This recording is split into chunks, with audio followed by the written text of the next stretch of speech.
What is up, guys? Today we'll be taking a look at the Amazing Spider-Man 2 Marvel Legends Infinite series, The Amazing Spider-Man by Hasbro.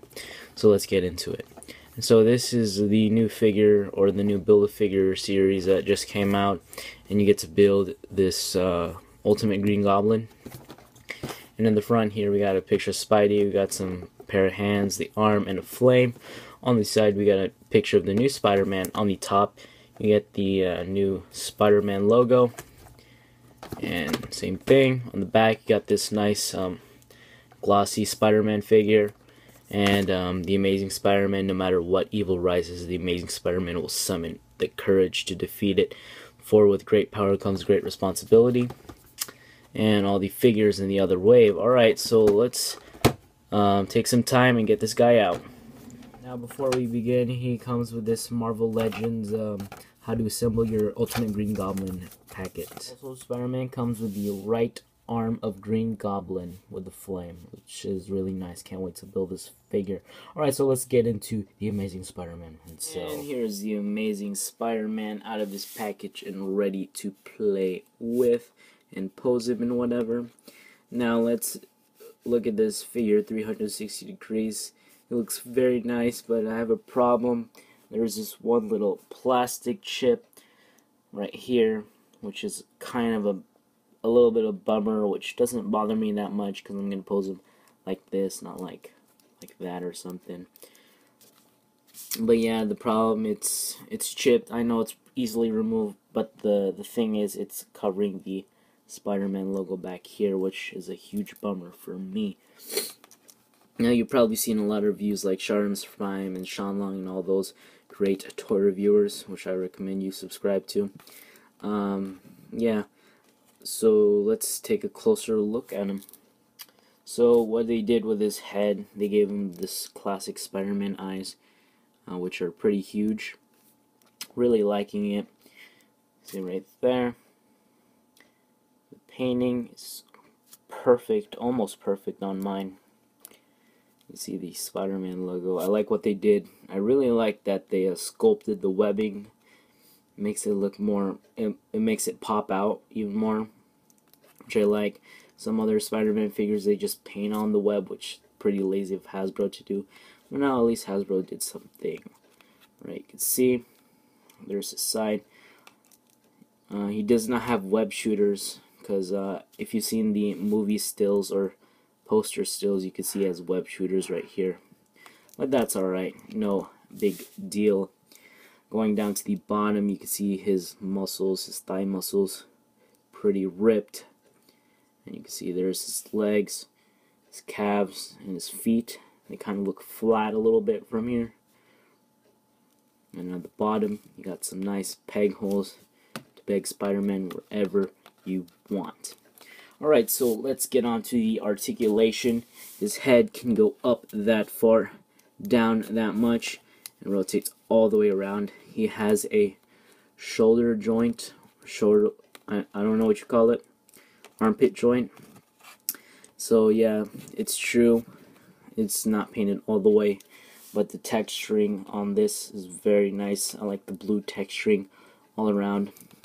And if you move it all the way back, see the joints right there, and they didn't sculpt it all the way, which is kind of a lazy thing for Hasbro to do.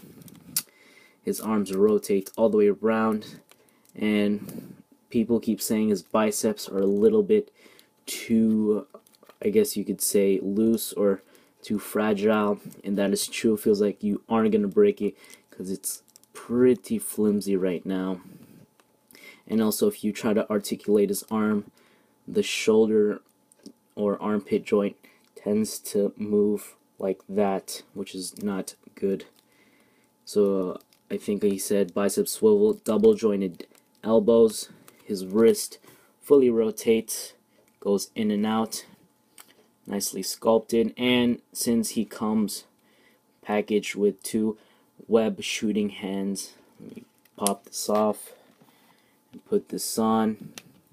He does come with some web shooting hands. Alright, going down to the legs here, he has a T-joint right here, kind of an open area right here. His legs can go all the way up. He can do a full kick all the way back, not that far because his spider butt's in the way. His legs can rotate, or his thighs rotate all the way around, a little bit stiff, which I like. Double jointed knees, bends all the way. He has a calf rotation. He has a ankle pivot, which is pretty much basic for all Marvel Legends figures, I guess. And his feet can go up all the way that much and down all the way back to his ankle. Alright, so let's do some size comparisons. Okay, so for size comparison, as you can see here, he is with the Toy Biz Spider-Man 1 Spider-Man. Here's the Amazing Spider-Man, and here's the Iron Man 3 Marvel Legends Spider-Man. As you can see, he's a little bit shorter than Iron Man, but for the Toy Biz one, it's a little bit close, but I think the Toy Biz one is a little bit taller. And as you can see back here, we have the Ultimate 18-inch Spider-Man, which is super small, but just to give a comparison, just for fun. And yep, that's for comparison. Overall, this figure is great. I highly recommend it, even though I kind of missed some minor details, like this little red part right here that I missed. I think Hasbro was just lazy while they were assembling or sculpting the figure. They just attached this little red tab right here, and then they just forgot or just didn't want to paint that red part blue. But it's alright. Hopefully he just stands up here. All in all, he's great. I like that he came with some interchangeable hands, like these fists or these web flipping hands, and this little Green Goblin arm thing which you build. Can't wait to get the full set and create my Ultimate Green Goblin. Wait till the end for a slideshow of some pictures. Be sure to rate, comment, and subscribe. And Happy New Year, you guys, even though it's like already in January. But anyway, Happy New Year and enjoy the slideshow.